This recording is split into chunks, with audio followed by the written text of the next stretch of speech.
The color of invisibility, I had decided, was beige. Not a soft, creamy ivory, but the dull, forgettable beige of a dusty curtain in an unused room. It was the color of my gown, the color of my disposition, the color my stepmother, Lady Beatrice, had assigned to me for the season's most glittering ball. I was an afterthought, a piece of inconvenient furniture, and I was dressed accordingly. From my hiding place behind a monstrously large potted fern, its fronds like grasping green fingers, I watched the ballroom bloom with life. Jewels glittered like captured starlight, and laughter cascaded through the air, a sound as alien to me as birdsong in the deep of winter. My stepsister, Clara, was the heart of that vibrant tableau. She was a vision in sapphire silk that shimmered with her every movement, her laughter the brightest note in the symphony. Men flocked to her like moths to a flame, their dark coats a stark contrast to her brilliance. My father, Lord Alistair, stood near the refreshment table, a faint, perpetually worried smile fixed on his face. He looked in my direction once, his eyes skimming past my beige prison without recognition, before turning back to his conversation. The familiar ache, a dull and constant companion, settled in my chest. To be unseen was one thing, to be looked at and not seen at all was a unique and piercing cruelty. I was not supposed to be here, not really. My presence was a reluctant concession to propriety. At 19, an unmarried daughter of a lord, even a minor one, must be presented. But Beatrice had ensured my presentation was a mockery. "Ilara, dear," she had said, her voice dripping with false sweetness while her eyes were as hard as pebbles. "You are a creature of the shadows. It would be unkind to force you into the light. Stay where you are comfortable." And so she had positioned me here, in this suffocating green alcove, a living embodiment of her casual disdain. My purpose was to exist just enough to be counted, but not enough to be noticed. I clutched the small, leather-bound sketchbook hidden in the folds of my skirt. It was my only rebellion, my silent dissent. While they danced and flirted, I captured the world they occupied. Not their faces, never their faces. I sketched the architecture that housed them, the intricate cornices that traced the ceiling like frozen lace, the impossibly tall Doric columns that held up the weight of their world, the sweep of the grand staircase that seemed to flow like a river of marble. In the geometry of a room, in the logic of its structure, I found a solace and a sense of order that was absent from my own life. Buildings made sense. People did not. Then, a hush fell. It was not a sudden silence, but a gradual dampening of the joyous noise, as if a heavy blanket were being slowly lowered over the room. The music faltered, the violins screeching to a clumsy halt. Heads turned towards the grand entrance, a wave of curiosity and awe rippling through the crowd. I peered through the fern fronds, my own mild curiosity piqued. He had arrived. The Duke of Alaric, Lysander. A name spoken only in whispers, a man more myth than reality. He was the kingdom's wealthiest and most powerful peer, and also its most reclusive. Stories clung to him like burrs, that he was impossibly severe, that his heart was made of ice, that he was haunted by the fire that had claimed his younger brother, and a wing of his ancestral home, Blackwood Manor. He never attended social functions, ever. Yet here he was, standing framed in the magnificent doorway, a figure carved from shadow and granite. He was tall, broader of shoulder than I had imagined from the whispered tales. His black evening coat was stark, unadorned, yet it seemed to absorb the light around him. His face was all sharp angles and severe lines, his dark hair swept back from a high forehead. But it was his eyes that held the room captive. They were a pale, piercing gray, the color of a winter sky, and they scanned the glittering assembly with an expression of profound and unnerving stillness. There was no warmth in them, no interest. He looked upon the cream of society as if they were specimens under glass. Beatrice, ever the opportunist, was already moving, a shark gliding through water. She took Clara's arm, her smile a brilliant predatory thing, and began to steer her towards the Duke. This was the moment she had been dreaming of, the ultimate social conquest. The Duke of Alaric, the great untouchable prize, within her grasp. Other mothers with other beautiful daughters were having the same idea, but Beatrice was faster, more ruthless. I shrank further into my green prison, a fresh wave of humiliation washing over me. The contrast between my stepsister's radiant trajectory and my own rooted invisibility had never been so stark. I opened my sketchbook, my fingers trembling slightly, and began to draw the archway above his head, focusing on the carved keystone, the single point that held the entire structure in balance. I needed to focus on something solid, something real. The Duke's gaze swept the room one more time, dismissive, bored. It passed over the fawning lords and the preening ladies, over the hopeful debutantes, over Clara's brilliant smile. And then it stopped. His eyes, those impossibly cold gray eyes, settled on the dark corner where I was hidden. For a heartbeat, I was certain I was imagining it. He couldn't be looking at me. He was looking at the fern, perhaps, or the wall behind me. But his gaze did not move. He was not looking at the fern. He was looking through it, at me. The world seemed to tilt on its axis. The low murmur of the crowd, Beatrice's saccharine voice, the distant scent of wilting flowers, it all faded into a dull roar. There was only the weight of that stare, a physical pressure that rooted me to the spot. I felt my blood run cold, then hot. He had seen me, the one person in the room who was not meant to be seen, and the most powerful man in the kingdom had singled me out. Then he began to walk. He did not walk towards the receiving line. He did not walk towards my father. He did not walk towards Beatrice and Clara, who had frozen mid-step, their expressions a comical mixture of shock and outrage. He walked in a dead straight line, a path cutting through the bewildered assembly like a blade through silk. He walked directly towards my corner. The crowd parted before him, a sea of silks and velvets creating a path. Every eye in the room followed his progress, and by extension, they now followed his destination. They found me. For the first time all evening, for the first time in years, the full attention of the ballroom was on me. It was a terrifying, searing spotlight, and I felt as naked as if my beige gown had been stripped away. I wanted to bolt, to dissolve, to simply cease to exist. But I was trapped, pinned by his approach and the collective stare of 100 strangers.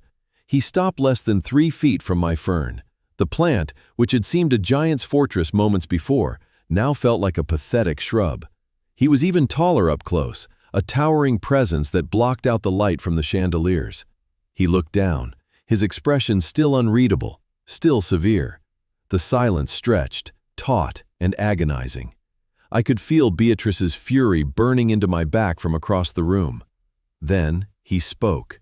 His voice was not loud, but it was a low, resonant baritone that cut through the silence with absolute authority. It was a voice accustomed to being obeyed. He did not address me. He addressed the fern. "A fine specimen of Nephrolepis exaltata," he said, his gaze fixed on a leaf near my shoulder. "Though it seems to be poorly situated, it is blocking the view of the corbel." My mind, which had been a whirlwind of panic, snagged on the word. Corbel. The carved stone support, hidden in the shadows where the wall met the ceiling, which I had been studying just moments before. He was not looking at the fern. He was looking at the architecture. My mouth was dry. I swallowed, the sound unnaturally loud in my own ears. He finally lowered his gaze from the ceiling to me. His eyes were not cold, not now. They were analytical, inquisitive. "You were not looking at the dancers," he stated. It was not a question. "You were looking at the ceiling. Why?" My voice, when it came, was a reedy, pathetic thing, a mouse's squeak. "The vaulting," I whispered, my eyes darting to the floor. "It is a rare form of ribbed vaulting for a secular building. It's modeled on the nave of the old abbey, but they've adapted the bosses to be floral rather than scriptural." I froze, horrified. I had spoken. I had spoken to the Duke of Alaric about vaulting. The silence that followed was heavier than any that had come before. I squeezed my eyes shut, waiting for the laughter, the mockery. I had just proven my stepmother's every assertion. I was strange, bookish, a social grotesque. The Duke did not laugh. He tilted his head slightly, a gesture of genuine curiosity. "You are correct," he said, his voice still low and private, a conversation just for the two of us in a room of 1,000 ears. "It was designed by Master Gwillem, who apprenticed under the masons of the great abbey. Very few people know that. How did you?" I dared to look up at him. The severity was still there, but it was overlaid with something else, something I could not name. It was not pity, it was recognition. I read it," I stammered, my hand tightening on my hidden sketchbook. "In a book on architectural follies of the previous century." A ghost of something flickered at the corner of his mouth. It was not a smile, not quite, but a lessening of the sternness. "A book," he repeated softly.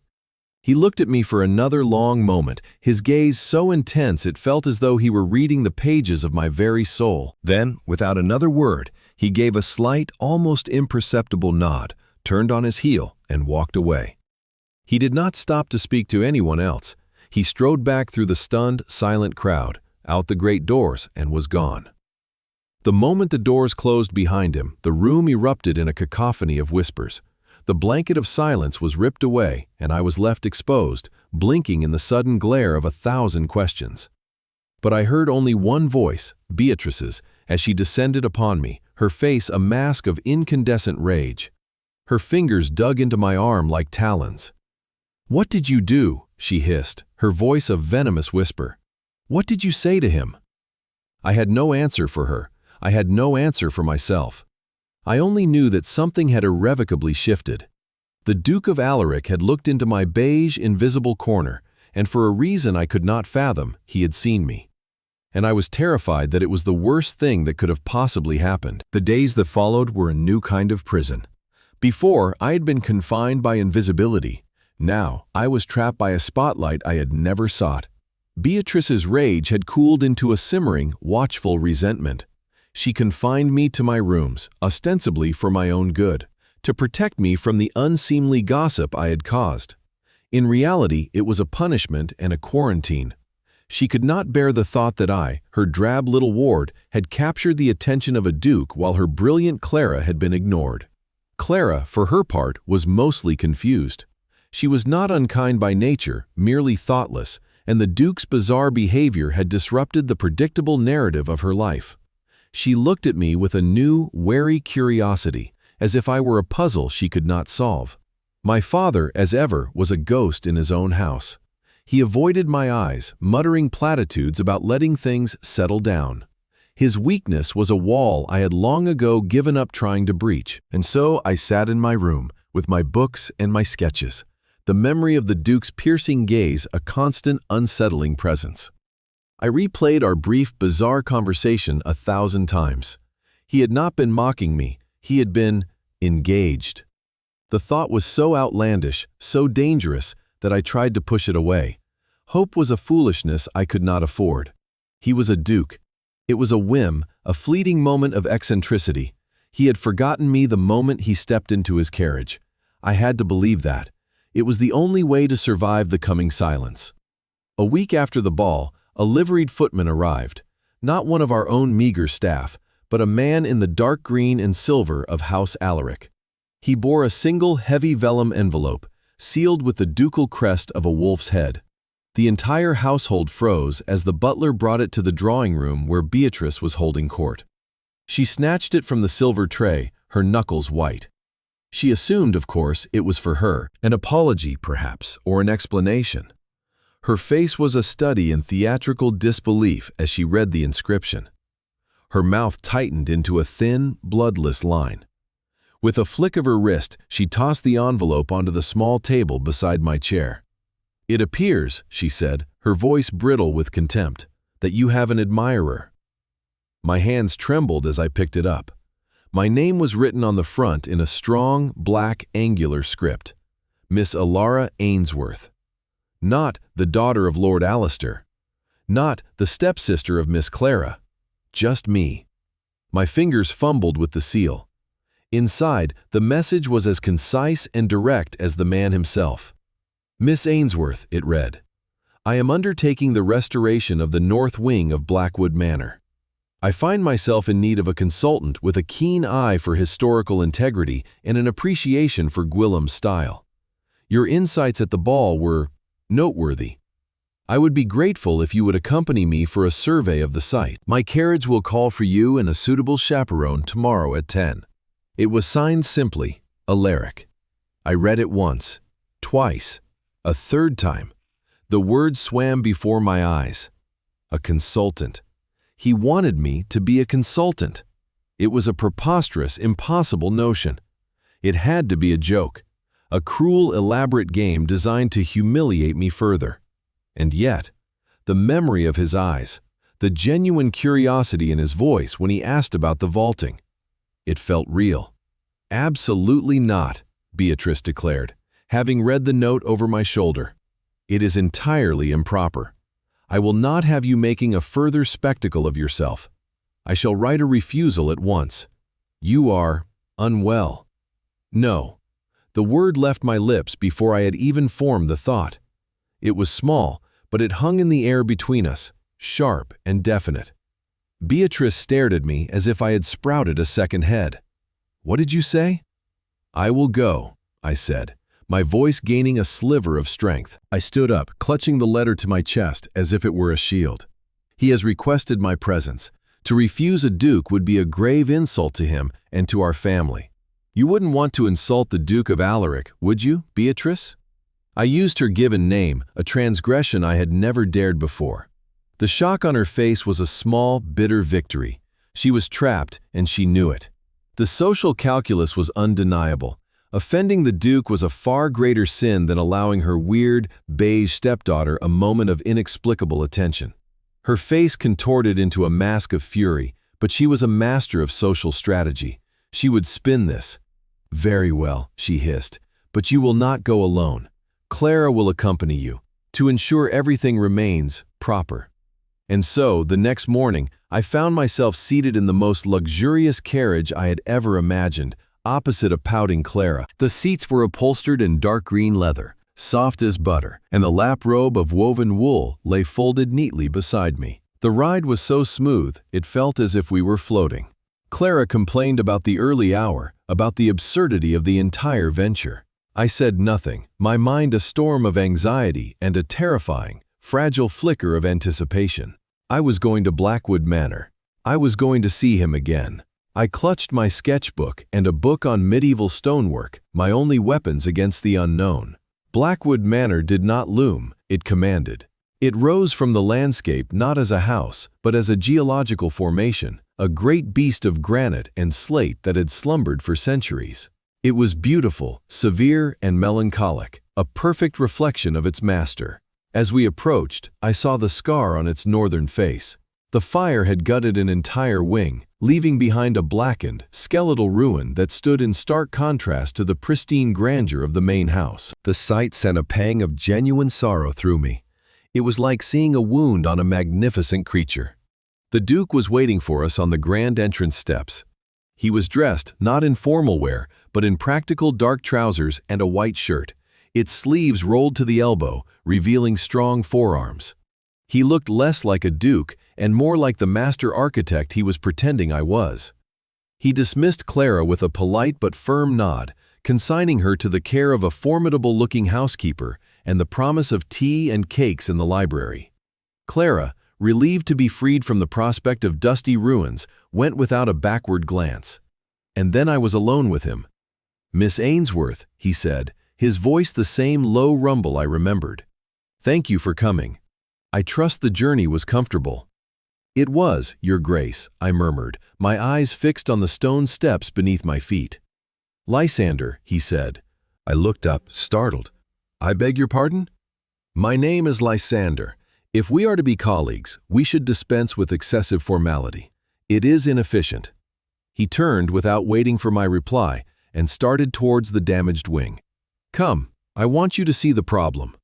I followed him, my heart hammering against my ribs. Colleagues. The word was a dizzying absurdity.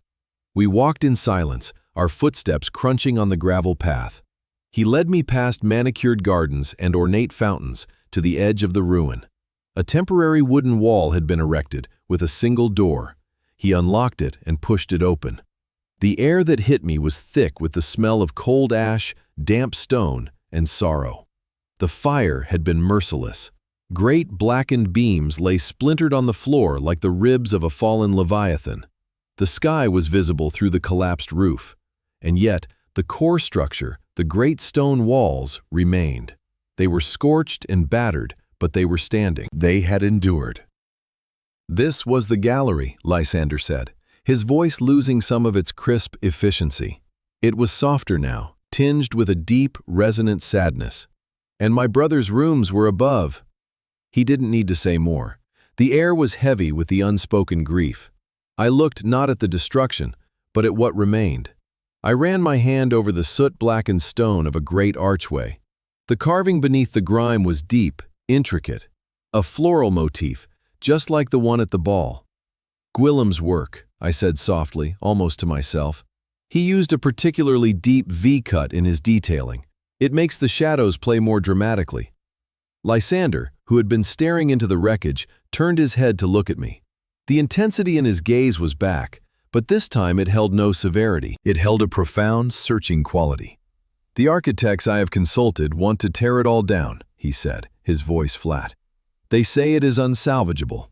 They want to build something new, glass and iron, a monument to modernity." He said the word modernity as if it were a curse. "They're wrong," I said, the words bold and certain, spoken from a place of conviction I didn't know I possessed. "The walls are granite. They're 3 feet thick. The heat would have only penetrated the first few inches. The core is sound. You don't tear down bones like this. You heal them." I looked at him then, truly looked at him, and saw the crack in his ducal armor. I saw the raw pain he kept so carefully hidden. He was not just talking about the building. "Heal them?"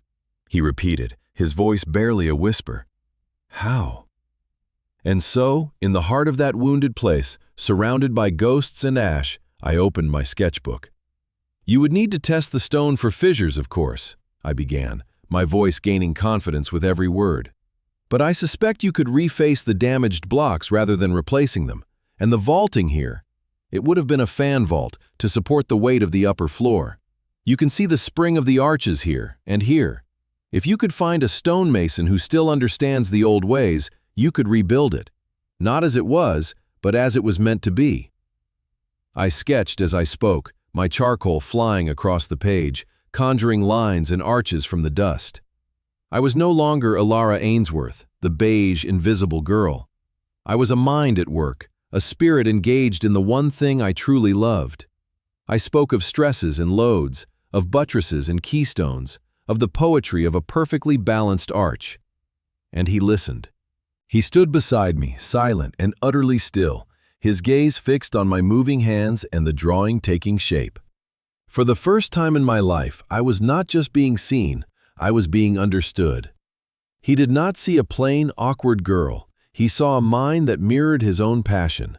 In the ruins of his house, in the depths of his grief, he had found the one person who could speak the language of its bones. That day was the first of many. An arrangement was made. Twice a week, the Duke's carriage would arrive to transport me to Blackwood Manor. Beatrice had been forced to consent, reframing the situation to her society friends as a charitable act on the Duke's part, indulging the peculiar hobbies of her poor, dear stepdaughter. The lie was so condescending it was almost preferable to the truth. Clara was my designated chaperone, but she quickly grew bored of my long, technical discussions with Lysander and took to spending her time in the main library, devouring novels and the housekeeper's excellent cakes. This left me and the Duke, Lysander, effectively alone.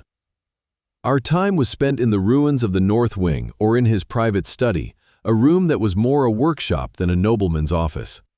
It was dominated by a massive oak table covered in scrolls of blueprints, geological surveys, and books on medieval construction. We argued over the pitch of the roof, the composition of the mortar, the precise curvature of an arch. Our conversations were intense, focused, and utterly exhilarating. He was a formidable intellectual partner. He challenged my assumptions, questioned my conclusions, and pushed me to defend my ideas with logic and evidence. And I, in turn, found the courage to challenge him. I learned the cadence of his thoughts, the way his brow would furrow in concentration, the rare, almost imperceptible upturn of his lips when I presented an idea that genuinely impressed him. He never complimented me directly. His praise was a simple, "that has merit," or a quiet, "proceed." It was more valuable to me than 1,000 flowery speeches. Through the language of architecture, we began to speak of other things. Discussing the need for a strong foundation led to a conversation about the importance of family and loyalty. Debating the placement of a window became a discourse on perspective and how one's view of the world can be changed by a simple shift. He spoke of his father, a man obsessed with progress, who had little time for the past, and I saw the roots of his own traditionalism. One gray afternoon, as we stood in the skeletal remains of the gallery, a sudden downpour forced us to take shelter in a less damaged section of the corridor. The rain drummed against the remaining slates, a mournful, rhythmic sound. Lysander was quieter than usual, his gaze lost in the sheets of water cascading outside a broken window. "This was his favorite place to read," he said suddenly, his voice low and rough with an emotion he rarely showed. "My brother, Theo, he was 5 years my junior, all light and laughter. He found the main library too stuffy. He would bring his books here, sit in the window seat, and imagine he was in a castle from one of his adventure stories." I remained silent, knowing this was a sacred confidence. The air grew thick with his unspoken grief. "I was in the capital," he continued, his back still to me, "arguing with my father over some new piece of legislation. Theo had written to me, asking me to come home. He said he had a new idea for the gardens. I wrote back that I was too busy, that it would have to wait. He finally turned to face me, and the raw agony in his eyes was a physical blow. The fire started in the library downstairs, a fallen lamp. They said it was quick, but I have always wondered, if I had been here, could I have saved him? The ducal mask was gone. In its place was a man drowning in guilt. All my fear of him, all my timidity vanished, replaced by a wave of pure, aching empathy. I took a hesitant step towards him. "You cannot build a life out of what-ifs," I said softly. "It is a foundation of sand. It will not hold." He stared at me, his expression unreadable. "And what should one build on, Miss Ainsworth?" "On what is," I replied, my voice gaining strength. "On what remains, on the bones of the house. You honor his memory not by living in the past, but by rebuilding, by creating something strong and beautiful from the ashes." For a long moment, he said nothing. The only sound was the rain and the frantic beating of my own heart. Then he reached out and, with a single finger, gently brushed a stray strand of hair from my cheek. The touch was electric, a searing spark that shot through my entire body.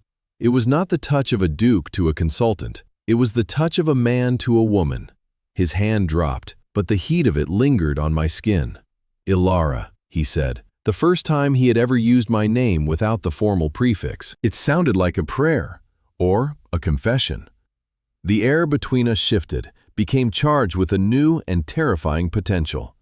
The boundary we had so carefully maintained, the safe intellectual space we had built, had been breached. The near smile I had seen at the ball finally materialized, a small, sad, beautiful thing that transformed his severe face entirely. "I believe you are right." From that day forward, everything was different. The unspoken had been acknowledged. The quiet hum of intellectual connection had deepened into a resonant chord of emotional intimacy. We were still colleagues, but we were also something more, something fragile and undefined. There were moments when I would look up from a blueprint to find him watching me, his gray eyes soft with an emotion I was too afraid to name. A hand brushing mine as we reached for the same book, a shared glance over a difficult calculation. These small moments became the new architecture of our relationship. Section 1 began to hope. It was a terrifying, exhilarating sensation, like standing on the edge of a precipice. I had spent my life in the gray shadows of my stepmother's making, and now Lysander was showing me a world filled with color and light. I started to believe that I was not the plain, peculiar creature I had always been told I was. In his eyes, I was intelligent, capable, and worthy of respect. I was seen. But the brighter the light, the darker the shadows it casts. My transformation had not gone unnoticed. Beatrice, who had initially dismissed our meetings as a ducal eccentricity, began to see the truth. She saw it in the new confidence in my posture, in the way I no longer flinched when she spoke to me, in the faint blush that would rise on my cheeks when the Duke's carriage was announced. Clara, in her own thoughtless way, fanned the flames. "The Duke never looks at me," she complained to her mother one evening, loud enough for me to hear from the next room. "He only has eyes for Alara and her dusty old rocks. It's mortifying." Mortifying for Clara, but threatening for Beatrice. Her plan had been simple: marry Clara to a man of title and wealth, securing the family's social and financial future. The Duke had been the ultimate prize, but any well-connected lord would do. My burgeoning, impossible connection with the most powerful man in the kingdom was not just an anomaly, it was a direct threat to her control and her ambitions. I, the disposable pawn, was somehow checkmating her queen. She could not allow it. Her attack, when it came, was swift and cruel. It was also diabolically clever. She did not confront me directly. Instead, she chose a weapon she knew I could not fight: my past. One evening, a week after Lysander had first spoken my name, I was summoned to my father's study. This was such a rare occurrence that my stomach immediately clenched with dread. I found him sitting behind his large desk, looking older and more tired than ever. Beatrice stood beside him, her hand resting on his shoulder in a gesture of false support. Her expression was one of profound, theatrical sorrow. "Alara," my father began, his voice weak and strained. He couldn't meet my eyes. "We have a delicate matter to discuss." Beatrice took over, her voice smooth as poisoned honey. "Darling, we know how much your little project with the Duke has meant to you. It has been a wonderful diversion, but it is time for it to end. We have been so worried about you." "Worried?" I asked, my voice trembling. "Your fancies," she said, her eyes wide with feigned concern. "We know you have a vivid imagination. It was charming when you were a child, but now, this obsession with the Duke, this delusion that you are his equal, it is unhealthy. People are talking. They are saying you are preying on his grief, that you have fabricated this expertise to trap him." Every word was a perfectly aimed dart, striking at my deepest insecurities. The fear that it was all a mistake, that I was not worthy, that he would eventually see me as the fraud Beatrice was painting me to be. "That's not true," I whispered, my hands clenched into fists at my sides. "Isn't it?" Beatrice's voice hardened. "We have received a proposal of marriage for you, Alara, from your cousin, Mr. Cedric Thorne, a good, sensible man. He owns a fine property in the north, very remote. It will be the perfect place for you to rest, to recover your senses." The floor seemed to drop away beneath me. Cedric Thorne, a boorish, pig-headed man twice my age, known for his love of drink and his sour disposition. A remote property in the north. It was a sentence of exile, banishment. It was a way to sever my connection to Lysander completely and permanently, to bury me where he could never find me. "No," I said, a raw, desperate sound. "Father, you can't." I looked at my father, pleading with my eyes. For a flicker of a second, I saw something in his face, a flash of shame, of regret. But then Beatrice's hand tightened on his shoulder, and the flicker died. He looked away. "It is for the best, Alara," he mumbled. "Beatrice has already written to the Duke, explaining the situation. That you are unwell and will be retiring from society to recuperate. She has also explained the true nature of your attachment to him, to spare him any further embarrassment." The world went white. She had written to him. She had painted me as a desperate, manipulative hysteric. She had taken the one pure, beautiful thing in my life and twisted it into something ugly and shameful. She had not just arranged my exile, she had poisoned the well, ensuring he would never come looking for me. I wept. Not loud, histrionic sobs, but silent, scalding tears that tracked paths through the dust of my shattered hopes. I had been a fool to hope. I had been a fool to believe that someone like me could ever have something so good. Beatrice had won. The beige curtain was falling once more, and this time there would be no light to pierce it. I was to be erased. I did not fight. The will to do so had been extinguished. I allowed them to lead me back to my room, a ghost in my own life once more. The wedding was to be in 2 weeks. My exile was imminent. I did not hear from Blackwood Manor. The silence was the confirmation of my deepest fears. He believed her. He was disgusted, or worse, he pitied me. The beautiful, fragile structure we had been building together had crumbled to dust at the first tremor. The days passed in a gray, featureless blur. I did not eat. I did not read.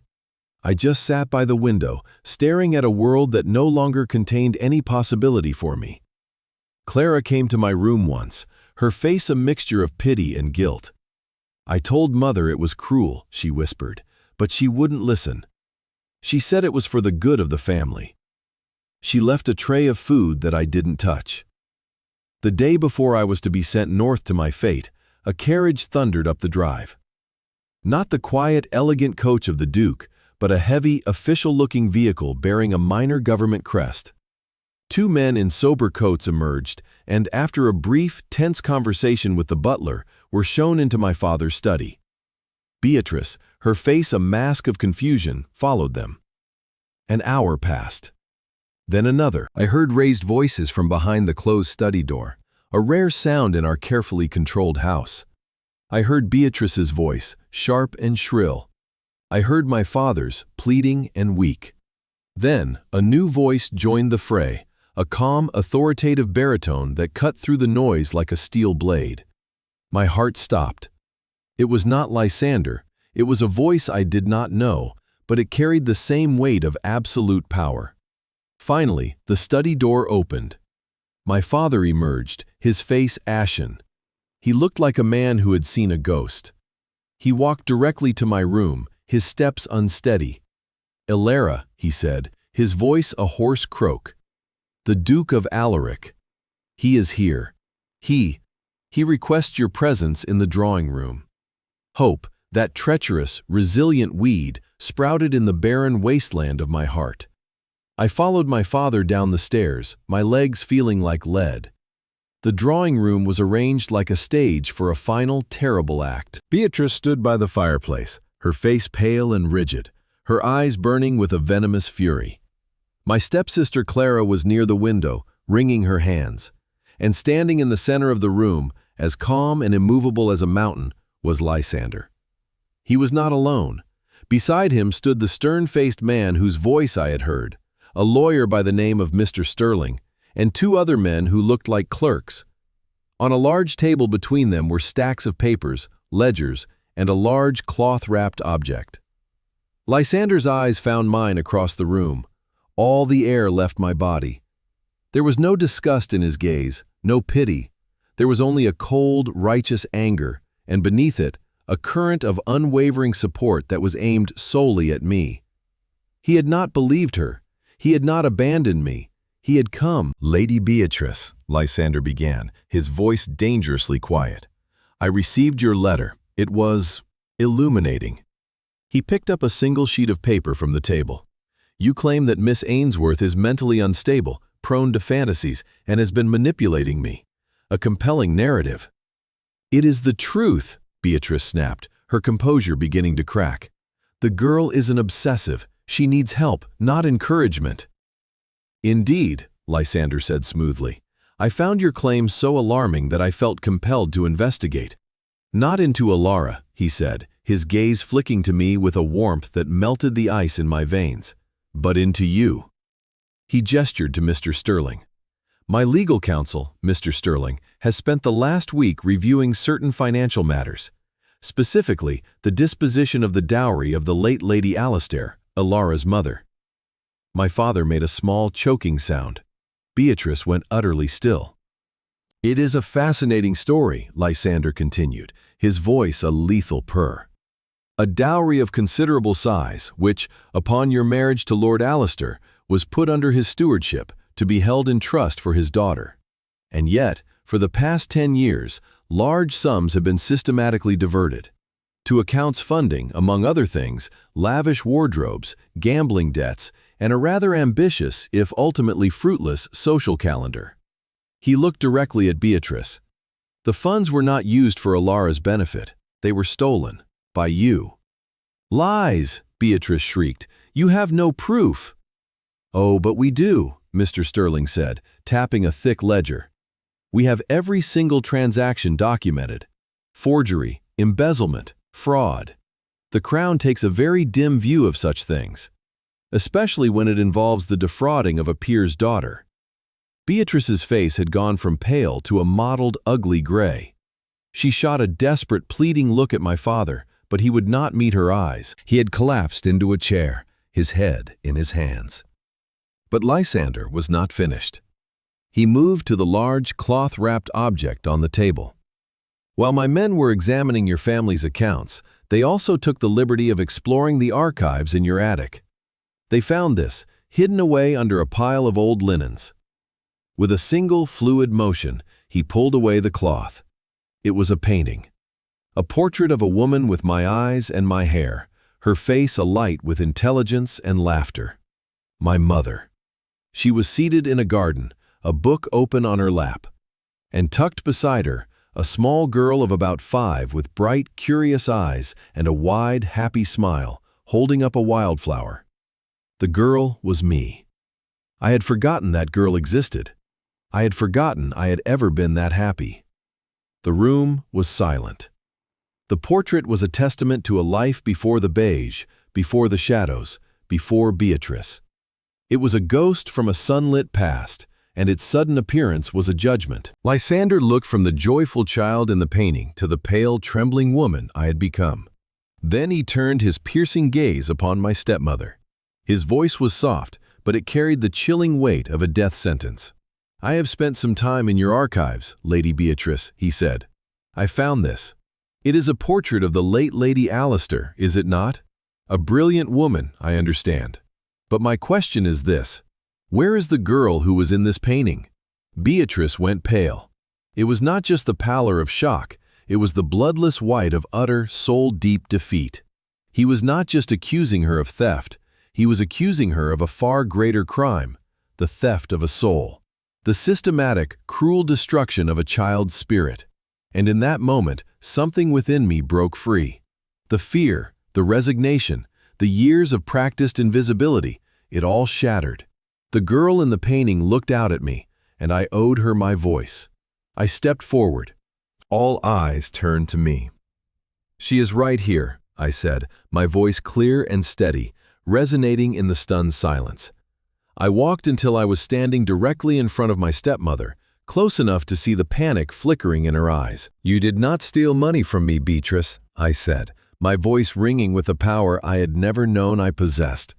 You stole my life. You stole my mother's memory, hiding it in the dark just as you tried to hide me. You told me I was plain, so I would not look in the mirror. You told me I was foolish, so I would not trust my own mind. You told me I was a burden, so I would learn to take up as little space as possible. You tried to make me invisible, but you failed. I turned to my father, my voice softening but losing none of its steel. And you let her. You stood by and watched as she tore me down, piece by piece, because you valued your quiet life more than you valued your own daughter. You are not a monster, Father. You are simply a coward, and I am not sure which is worse. He flinched as if I had struck him, a low, guttural sob escaping his lips. Finally, I looked at Lysander. You asked where that girl is. She is here. She has been here all along, waiting for someone to see past the dust and see the structure beneath. The fight went out of Beatrice completely. She crumpled, her face contorting into a mask of pure, hissing desperation. He will ruin us, she wailed at my father. Do something! But my father just shook his head, his face buried in his hands. He had nothing left. And Clara, my beautiful, oblivious stepsister, walked slowly across the room and stood beside me. She took my hand, her own trembling, and squeezed it. It was a small gesture, but it was everything. She had chosen. Lysander nodded to Mr. Sterling. The legal matter of the stolen dowry will be settled, he said, his voice once again calm and decisive. It will be repaid in full, with interest, to Miss Ainsworth's personal account. As for the other matter, the matter of cruelty, I find that public disgrace is often its own punishment." He looked at Beatrice with utter contempt. "Your reign is over." She was utterly defeated, a tyrant without a kingdom, exposed and reviled. She was no longer a threat. She was just a pathetic, greedy woman who had overplayed her hand. She would not be sent to prison. Lysander's mercy was as strategic as his anger, but she would be ruined, a pariah in the society she so desperately coveted. The power she held over my father was broken, and the illusion of our family was shattered forever. In the ensuing chaos, as Mr. Sterling presented my father with documents to sign, and Beatrice descended into incoherent, furious tears, Lysander walked over to me. He gently took my arm and led me from the room, away from the wreckage of my old life. He led me out onto the quiet stone terrace that overlooked the gardens, into the clean, fresh air of the afternoon. We stood in silence for a long time, the sounds from the drawing room a faint, distant storm. The sun was beginning to set, casting long shadows across the lawn. I felt drained, hollowed out, but also strangely light. The heavy beige cloak of my past had been lifted. "Are you all right?" Lysander asked, his voice gentle. "I don't know what I am," I confessed, my voice a whisper. "But I am not what I was an hour ago." "No," he agreed, "you are not." He turned to face me, taking both of my hands in his. His hands were warm and strong, an anchor in the swirling sea of my emotions. "Ilara, I did not do what I did today to rescue you. A woman who can command the respect of master stonemasons and dismantle a tyrant with nothing but the truth does not require rescuing." My heart, which I thought had endured all it could for one day, began to beat a frantic, hopeful rhythm. "I did it," he continued, his gray eyes searching mine, "because I am a selfish man. I saw a mind that challenged mine, a spirit that had endured the unendurable, and a soul that understood the language of my own. I saw my partner, and I was not going to let a petty, grasping woman like your stepmother take her away from me and send her to the north." Tears welled in my eyes, but this time they were not tears of sorrow. They were tears of profound, overwhelming relief. "The North Wing still needs a master consultant," he said, a faint, true smile gracing his lips. "And Blackwood Manor still needs a duchess. The positions, I had hoped, might be filled by the same person. I am not offering you a title or a fortune, Ilara. You have your own fortune now. I am offering you a partnership. A lifetime of arguments about fan vaulting and structural integrity. A lifetime of being seen. Will you marry me?" I looked at this severe, brilliant, compassionate man who had seen the real me hidden behind a wall of ferns and fear. He was not a prince from a fairy tale. He was a man who understood the importance of a solid foundation. And he was offering to build a life with me. "Yes," I breathed, the word a release, a promise, a beginning. "Yes, Lysander, I will." He did not crush me in a passionate embrace. That was not his way. Instead, he raised one of my hands to his lips and pressed a gentle, reverent kiss to my knuckles. Then he framed my face with his hands, his gaze holding mine, and he lowered his head and kissed me. It was not a fiery, demanding kiss. It was a kiss of recognition, of homecoming. It tasted of rain and stone and ash, of grief overcome and foundations laid bare. It was the end of a long, cold winter, and the first tentative promise of spring. It was the feeling of being, at long last, completely and utterly seen. Epilogue, 1 year later. The sun streamed through the great arched windows of the new North Gallery, illuminating the fine particles of dust that still danced in the air. The light caught the intricate details of the fan-vaulted ceiling, the bosses carved not with saints or flowers, but with the tools of the architect's trade: compasses, set squares, and plumb lines. It was a temple to logic and beauty, risen from the ashes. Our temple. I stood in the center of the room, a book of architectural prints resting on a nearby work table, and ran my hand along the cool, smooth stone of the window ledge. The scent of fresh mortar and linseed oil had replaced the old smell of sorrow. It was the scent of creation. A pair of strong arms wrapped around my waist from behind, and a familiar chin came to rest on my shoulder. "Inspecting your work, Your Grace?" Lysander's voice was a low, contented murmur in my ear. I smiled, leaning back into his embrace. "Our work," I corrected him softly, "and I am not Your Grace when we are discussing stonework. I am your notoriously argumentative consultant." He chuckled, the sound a warm vibration against my back. "My apologies, Miss Ainsworth. Is the curvature of the arch to your satisfaction?" "It will suffice," I said with mock solemnity, though my heart swelled with pride. It was more than sufficient. It was perfect. It was a testament to everything we had built together, both in stone and in spirit. We stood there for a while, in comfortable silence, looking out over the gardens that were slowly being coaxed back to life. My father, humbled and repentant, now lived a quiet life on a smaller estate, his days spent trying to reconnect with the daughter he had so long neglected. Clara had married a kind, if not titled, man who loved her for her laughter, not her connections. And Beatrice was a whisper, a ghost of a memory, her name a cautionary tale told in hushed tones in the drawing rooms she could no longer enter. Lysander turned me in his arms to face him, his gray eyes soft in the afternoon light. He tucked a stray strand of hair behind my ear, his touch as familiar and comforting as my own breath. "What are you thinking about?" he asked. I thought of the beige dress.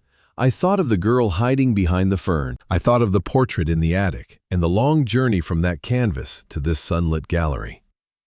"I was just thinking," I said, raising a hand to cup his jaw, feeling the faint rasp of his afternoon stubble, "that this is what it feels like, to have a home built on a solid foundation."